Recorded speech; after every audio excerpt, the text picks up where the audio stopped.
Leonard at Fort Amsterdam, main defensive fortification on the southern tip of Manhattan Island. Here on this first day of September 1664, the little Dutch colony of New Netherlands faces its most critical hour. The English fleet is on the move. From where we are set up high on the parapet of the fort, we can just about make out two of their ships. They appear to be through the Narrows well into New Amsterdam harbor, headed upstream toward New Amsterdam under full sail and stripped for action. This village of New Amsterdam is in ferment.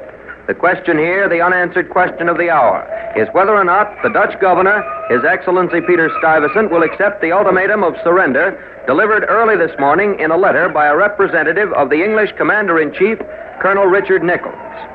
Should the governor refuse to surrender Manhattan Island and all of the Dutch colony of New Netherlands, then within moments we may see this peaceful community of 1,500 souls turned into a battlefield. See the boweries and homes of these peace-loving burghers ripped and torn by the might of English cannon. It's just 8 in the morning here in New Amsterdam. A light haze that hung over the bay, the Tappan Zee, all morning has just lifted, and it gives promise of being a hot and humid day. From where we stand, the town looks deserted. Many people, under orders of Governor Peter Stuyvesant, are gathered at the north end. September 1st, 1664. The English demand the surrender of New Amsterdam. You are there. English men of war sail into the harbor of New Amsterdam, and Governor Peter Stuyvesant must make his choice between surrender and war. CBS takes you back 286 years to the decisive hour in the struggle of the Dutch to maintain their colonial empire on the mainland of North America. All things are as they were then, except for one thing. With all the modern facilities of radio present and CBS newsmen reporting from the scene, You are there. You Are There is based on historical fact and quotation. And now, 1664. Fort Amsterdam at the southern tip of Manhattan Island and Bill Leonard. Now to make out the two English frigates quite clearly. At the moment, they're quite a bit below Newton's, or Governor's Island, as it's more commonly called, and they're pressing forward toward our position here at Fort Amsterdam. The intention of the English is quite evident. Once these English ships sail past the fort here, if they can get beyond the fort, they can proceed up Hudson's River and take up their position anywhere along the exposed western flank of Manhattan Island. The only other point of defense here at New Amsterdam Island is along Het Single, where a wooden wall stretches from river to river about half a mile north of the fort. At this moment, while Governor Stuyvesant and his council are debating the English ultimatum in the government house here inside the fort, across town on the East River, a meeting of prominent citizens is in session in the Stadhuis, the town hall. A large body of workers on Het Single is reinforcing that position. Don Hollenbeck is up there with them. We take you now to Het Single, the street this side of the wall, and Don Hollenbeck. Here on Het Single, an attempt is being made to repair the breastworks against the threatening invasion by English troops from the north. 5 days ago, on the first appearance of the English fleet off Coney Island, Governor Stuyvesant issued an order to strengthen this barricade. It's actually nothing more than a wooden palisade that stretches across Manhattan Island. His order stated that all able-bodied men were to work in shifts on this project. Now, supervised by a company of Stuyvesant's troops, the burghers here are slowly putting up new palisades. A very few of them are carrying timber. Some are digging post holes. But the most of the men are gathered in the shade of a grove of trees. They're smoking their long clay pipes. And despite the fact that they know of the approach of the English men of war, no one seems to have his heart in this project. There's a good deal of muttering and grumbling. The people seem sullen and discouraged. The only talk you hear, all the talk you hear, centers on the letter. The letter. Somehow, for some reason, there seems to be a strong feeling here that the letter delivered to Governor Stuyvesant this morning by the English envoy, Governor John Winthrop of Connecticut, contains very easy, very desirable, very attractive terms. If Stuyvesant surrenders New Amsterdam to the English without a fight. Certainly the people here seem more interested in the contents of that letter than they are in preparing the defense of their town against the English. There's a lot of speculation, too, about the meeting of the prominent citizens of New Amsterdam now taking place at Stadhuis, the traditional meeting place of the burgomasters. For the latest developments on that point, we take you cross town now to Stadhuis on the East River and Douglas Edwards. The clerk will read the next paragraph. We shall now The news here, the big news, is that the citizens' meeting in the main room of the town hall has just reached unanimous agreement to petition Governor Stuyvesant to surrender the colony to the English. In this petition. It places us in the position of bondservants begging mercy of some lord. We are free. As you probably hear, a remonstrance, a petition, is now being debated. It's being drawn up by all those in the hall.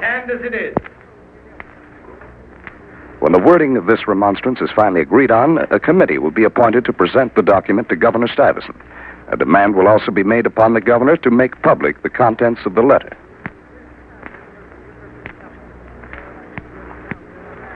We interrupt Doug Edwards to bring you the news that the English have landed in Brooklyn. I repeat, the English have landed in Brooklyn. A dispatch has just been received here telling us that a force of English soldiers from Colonel Nichols' fleet, estimated at between 200 and 500 men, has been put ashore close to the settlement of Brooklyn across the East River from us here in Manhattan. The report states that they are now marching northward to make contact with another English force on Long Island. The developing military situation is now becoming quite clear. Colonel Nichols is tightening a noose around Manhattan Island, while, as we have reported, 2 of his heavily armed frigates are at this very moment speeding up the harbor toward the tip of Manhattan Island, presumably intending to attack Fort Amsterdam. And both frigates are clearly in sight now. They carry some 66 guns between them, while here at the fort the Dutch have only 24 guns, brass 6-pounders. We'll get back to Doug Edwards at Stadhuis a little later, but now we take you to the governor's chambers here in the fort and Ned Calmer. We're speaking to you from the anteroom right outside the council chambers where Governor Stuyvesant is meeting with his advisors. Word has just come out that His Excellency will have a statement for us in a very few minutes. Dispatch carriers have been dashing in and out of the council room all morning. News of the English landing in Brooklyn, of the protest meeting of citizens at Stadhuis, is already in the governor's hands, and no doubt his statement will clarify his own position in this grave emergency. We must realize that what is happening at this moment here in the New World may well be the climax of an all-out struggle between 2 great European empires for supremacy. The English, of course, based their claim to New Netherlands on Cabot's discovery of the North American mainland in 1498, and they maintain that all this land rightfully belongs within the patent granted to the London and Plymouth companies by the English king in 1607, 57 years ago. The Dutch, on the other hand, point out that the actual discoverer of New Amsterdam Harbor, Henry Hudson, was sailing under the Dutch flag, that they were the first to occupy the territory, and possibly their most cogent argument that they are here and the English are not. Charles II, just this year, March 1664, decided to press the English claim. He granted all the land between the west bank of the Connecticut River and the east bank of Delaware Bay to his brother James, the Duke of York and Albany. And Colonel Nichols is under express orders from the Duke to take over the colony with force of arms, if need be, at... His Excellency, the Governor, Peter Stuyvesant, has just come out of the council chamber. He's stopped to talk with the commander of the guard. Now, the other members of the council are filing out of the chamber now, and they look worn and grim.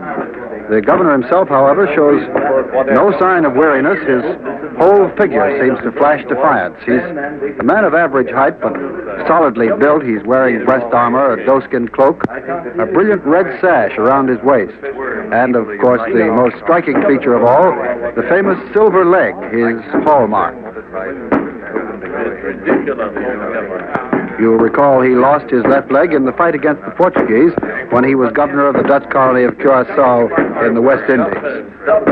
I'm going to try to get him to speak to us now. Your Excellency, sir, we understand that you wish to make a statement to the people of New Amsterdam. Yes, and what I have to say is particularly meant for the commander of the English forces now illegally present in our province. Yes? We, the people of New Netherlands, came not into this province by any violence, but by virtue of a commission from the States General of the Netherlands, granted in the years 1614, 1615, and 1616. We came peaceably. We settled peaceably. And we have been good neighbors. Now you come and demand of us our homes, our property, that which labor and sacrifice has given us. We will not give them up. In case you will act by force of arms, we protest before God and man that you will perform an act of unjust violence. As regards your threats, we have no answer to make, only that we fear nothing but what God may lay upon us. All things are at his disposal, and we can be preserved by him with small forces as well as by a great army. This is our last word. We will not surrender. We will not surrender. Your Excellency, just one question, please. What about the letter you received from Governor Winthrop? Could you tell us what was in that letter? I will not profane my lips or the ears of the good burghers of New Netherlands by repeating its treacherous contents. Here's the letter, and here's what deserves to be done.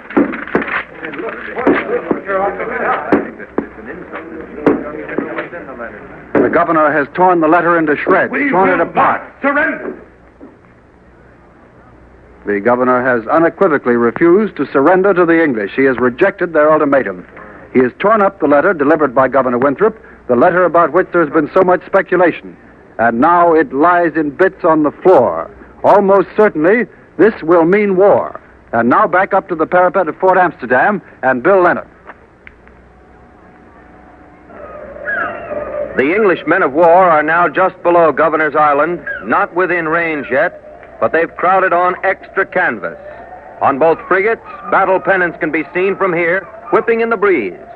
It seems almost only an adverse wind and the strong currents in the bay are slowing their progress, but minute by minute they're looming larger. They're pressing forward towards Manhattan Island, toward our positions here on Fort Amsterdam. No telling just when the English frigates will move into range, perhaps, 10 minutes, perhaps more. We're standing by. In the meantime, there have been further developments at Stouthouse, so we return you once again to Doug Edwards. Trouble is brewing here at Stouthouse. Up to now, these good burghers were anxious, worried, but in their usual stolid Dutch manner, they kept their feelings to themselves. But now the picture has suddenly changed. Now that they've learned that Governor Stuyvesant has torn up the letter from the English commander, these people are angry. Their faces and manners show that they're exasperated with the action of the governor. We're now in the corridor outside the hall where the meeting of prominent citizens continues. The wording of the remonstrance to Stuyvesant has been agreed upon, and, well, at the moment, it's in the process of being signed by those present in the hall inside. It may be that the crowd here will attempt no overt act until the meeting is concluded, or, entirely possible, any moment may bring the spark that will ignite the temper of the people. And, well, what will happen from that point on is, well, it's anybody's guess, but it won't be pretty and it won't be pleasant. I have here at the microphone with me now a typical citizen of New Amsterdam. His views, I think, will be interesting. May we have your name, sir? My name is Nicholas Meyer. What business are you in, sir? I am a free merchant. I trade in furs. My shop is just in the next street, Hoch Street. Well, what's your feeling about all that's happening, Mr. Meyer? Well, my feeling... My attitude is... He thinks the old civil leg is a murderer, and all of us think so, too. This is my wife. She means Governor Stuyvesant. His high-mindedness, the governor, Peter Stuyvesant. What does he care about us, about the people? What does he care? Oh, he'll fight. Yes, he'll fight. When the English cannons are blowing up our homes and killing us, he'll be safe in the fort. Last night, Nicholas, my husband, he told me it's not fighting if we try and stop the English, it's suicide. Yes, I said He said, why should we fight the English? What kind of business is it to fight your customers? That's what you said, Nicholas. I said that, yes. Oh, you say the English are your best customers. You say the English are your best customers. You say the English are your best customers. You say the English are your best customers. But isn't it illegal to trade with the English here? Well, yes, but... It is illegal, but everybody does it. The governor says we must not trade with the English. We must ship all our goods first to Holland on Dutch ships and pay duty. Yeah, 5% duty. So what do we do? What would you do? Oh, smuggle. We're all honest people, and we smuggle. We want to have enough to live, we smuggle. We have to smuggle. When the English come, then we'll not have to smuggle. We can trade like honest people. All we want is trade, and the English offer us trade. So why should we fight the English? We cannot fight even if we want to. Well, you believe, Mr. Meyer, there's no hope in defending the city? No, In all New Amsterdam, there's only 975 shekels of grain left. 975 shekels. Yes. What about the water shortage? Only 3 wells in the whole town, and 2 of them almost dry. And that's not all.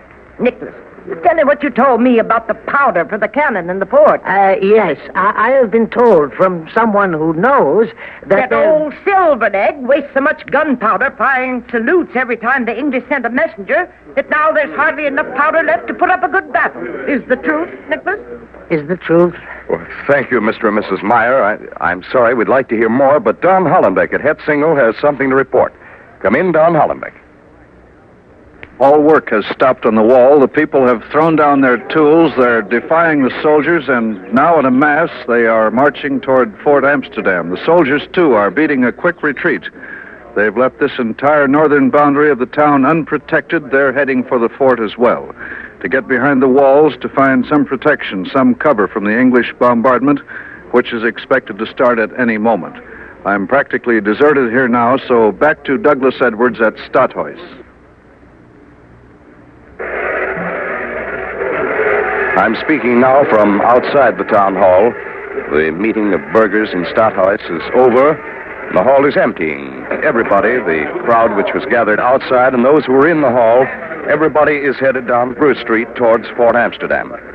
A delegation of 3 has been appointed to present Governor Stuyvesant with a remonstrance or petition signed by 94 of the most prominent citizens of New Amsterdam. The delegation, which is already on its way to the fort, is made up of the 2 leading clergymen of the town, Dominee Magapalensis and his son, and Olaf Stevenson van Kortlandt, former burgomaster of New Amsterdam and one of its most respected citizens. Most of the burghers have made their way out of the Stadhuis by now. One moment, please. May we have a word, please? Just a word. This is CBS. This is Mr. Balthazar Stuyvesant, the son of Governor Stuyvesant, and who's just come out of the Stadhuis. Mr. Stuyvesant, you attended the meeting. You were inside. Yes. Well, may we ask your personal attitude on the remonstrance? I should like to point out, if I may, that while His Excellency the Governor is my father, I am in my own right a citizen of New Amsterdam. I have certain filial obligation to my father, which I have always tried to fulfill. But on the other hand, I have deep and serious obligations to my neighbors, my fellow citizens of New Amsterdam. All of this has placed me in a most difficult position. Well, we understand that, sir. But... To answer your question, yes, I signed the remonstrance. And now, please, I must go. Well, thank you, sir. That was Mr. Balthazar Stuyvesant, the governor's son. He has joined with the other leading citizens of the town in an appeal to his father to avoid war, to surrender the town to the English. This crowd now is rapidly thinning out. Almost everyone is headed toward the fort. Bill Leonard, up on the parapet of Fort Amsterdam, can you see the crowd coming? They're headed down Bruce Street. Come in, Bill Leonard. Yes, we can just see them coming, Doug. Not only the crowd from Stadhuis, but the men who are working on the northern wall. They're coming this way, too. They're coming down the Herweg, the long highway. From there, from Bruce Street, it seems from every street that leads toward us here at Fort Amsterdam. From every street, the burghers are converging on the fort. We can see that many of them have already gathered on the Markveld just outside the fort. Even from this distance, we can hear their angry roar. But right here, right on the rampart of Fort Amsterdam, the soldiers, the officers, are not looking toward them. They're looking out into the bay toward those 2 English frigates, which now are only minutes away from coming into cannon range. All eyes are on the snouts of those cannon, which can be seen peering through the portholes on the sides of the men of war, from stem to stern, believe me. Governor Stuyvesant is standing right across from me between 2 of his 24 brass cannon, 6-pounders. He has one hand on the hilt of his sword. He holds his cane in the other. He's given no sign of even noticing the presence of the crowd below. He seems determined to fight with or without the support of the people he's going to resist. Ned Calmer has moved from his position at the governor's council chamber and is now in the middle of the demonstration outside the fort. All right, come in, Ned Calmer.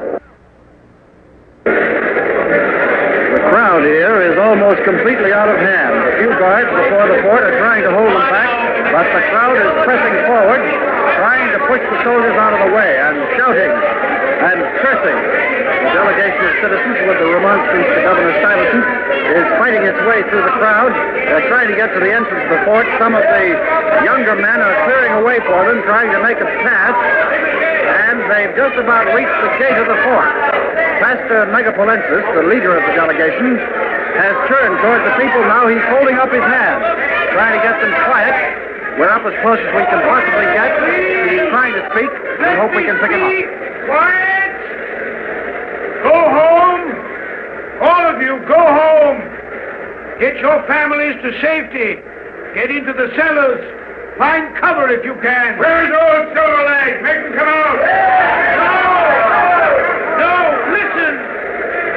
As the Apostle Paul hath said, be not overcome of evil, but overcome evil with good.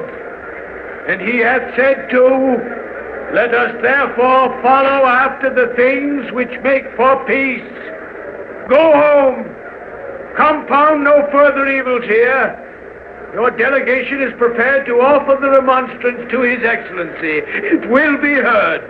No human heart is so base that it cannot be moved by the cries of women, of helpless children. Go home and pray. Someone has just come out of the fort. I can't make out who it is. I don't know. It's Nicholas Bayard. It's Nicholas Bayard, one of the governor's counselors. He's whispering something now to the dominie. There. Quiet! Listen to me. Quiet! Listen. We have the letter.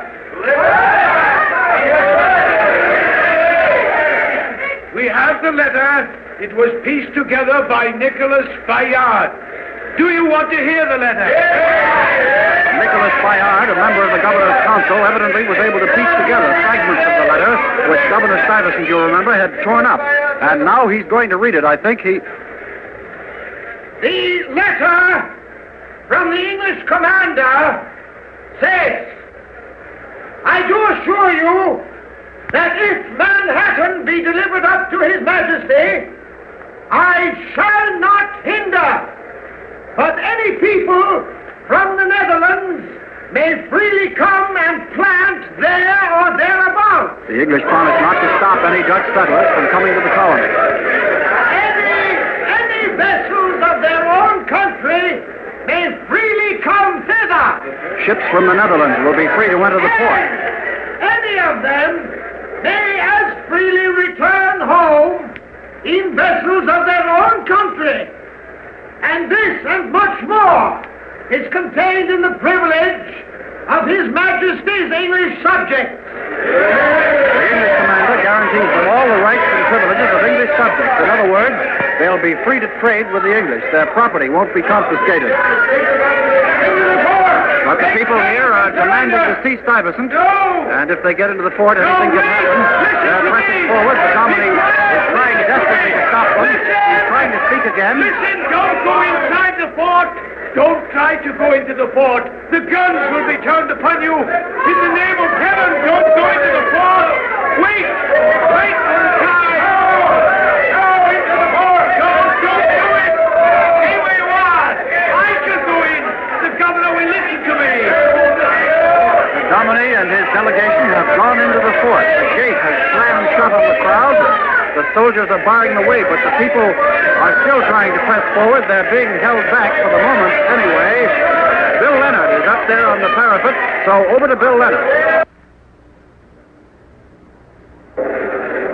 The English men of war are past Governor's Island. The Dutch gunners here on the parapet of the fort are at their posts, flaming torches in their hands. And everyone is waiting tensely for the order from Governor Stuyvesant to commence firing. The governor himself is standing next to his captain of artillery. He's peering out at the bay, watching the oncoming English frigates and waiting for them finally to come into range. He hears the roar of the people outside the fort, the cries of those people. He's making no sign of giving in to them. He's a picture of determination, defiance as he's standing there. His breast armor gleaming, silver filigree on his wooden leg I can see sparkling in the sun. And now, up the stairs to the parapet, I can see the Dominie leading his delegation. They're coming right toward us, toward the governor. The elderly clergyman is breathing heavily, but he's gone directly to the side of the governor. We're as close as we can get to them. Now the governor is turned Well, toward us. Dominie, are you here to bless our venture? Will you lead these brave soldiers in prayer? Well, sir. I beg you, Your Excellency, in the name of heaven, do not wet your hands with the blood of the innocent. They're crying to you. Cannon, not tears, will save this colony. No, I ask you, sir, in the name of humanity, listen to the earnest petition of the people. Hear their remonstrance. You must listen. Dominie Megapolensis is Right. taking out a scroll Honorable, of paper. The governor we, turns his back your on him. sorrowful He's subjects, looking out toward the bay again, toward the take to English represent frigates. The clergyman is reading the in these remonstrance. sad circumstances that we cannot foresee for this fort and city of Manhattan in further resistance aught else than misery, sorrow, and conflagration. The dishonor of women, the murder of children, and in a word, the absolute ruin of 1,500 innocent souls. On all sides we are encompassed and hemmed in by our enemies. Wherefore, we humbly and in bitterness of heart implore your honor not to reject the conditions of so generous a foe. Otherwise, we are obliged to call down upon your honor the vengeance of heaven for all the innocent blood which shall be shed in consequence of your honor's obstinacy. We, the burghers of New Amsterdam, feel certain that your honor will conclude, with God's help, an honorable and reasonable capitulation. Governor Peter Stuyvesant is still looking out toward the English warships, which are now sweeping directly under the guns of the fort. But he has not yet given the order to fire. He just stands there, watching like a statue, without moving a muscle. Now Dominie Megapolensis and his son go up to places his arm around Stuyvesant's shoulder. And now he's leading him away from the cannon. I would rather be carried a corpse to my grave than to surrender this city. But I will. The governor will not give the order to fire. He will not offer resistance to the English. He turns, is walking slowly away. He's giving up. The obviously untenable military situation, the manifest refusal of the Dutch people to defend their town, must have forced Governor Stuyvesant to make this reluctant and this bitter decision. Now a white flag has been hoisted over the fort. New Amsterdam has surrendered to the English without a fight, without a cannon fired, without a drop of blood being shed. New Amsterdam is surrendering to the English. The people have won out. Stuyvesant has bowed before the will of the people. He's done what he swore he would never do, give up the city without a fight, without a battle. But now it's all over. It's done. The English frigates have swept by the fort. They're beyond the fort. September 1st, 1664. The Dutch surrender to the English, and New Amsterdam becomes New York. You are there. You have been listening to The Surrender of New Amsterdam in the series You Are There. Today's program was written by Irv Tunick, directed by John Dietz, and produced by the CBS Documentary Unit under the supervision of Werner Michel. Peter Stuyvesant was played by Barry Kroger. Everett Sloan was Dominie Megapolensis. Robert Dryden was Nicholas Bayard. And Irene Hubbard was Mrs. Mayer. Others in the cast included Jack Lloyd and Bert Colin. You Are There is brought to you every fourth Sunday. The next broadcast will be heard Sunday, February 19th, but at a new time at 2 p.m. Eastern Standard Time over most of these same stations. Next month, at the new time, 2 p.m. Eastern Standard Time. October 25th, 1854. Balaclava in the Crimea. The charge of the Light Brigade. You are there. CBS will bring you the earth-shaking premiere of a new opera tonight, an opera written by Alec Templeton, with Charlie McCarthy as a lovelorn singing Bengal Lancer. Templeton himself is a Maharaja.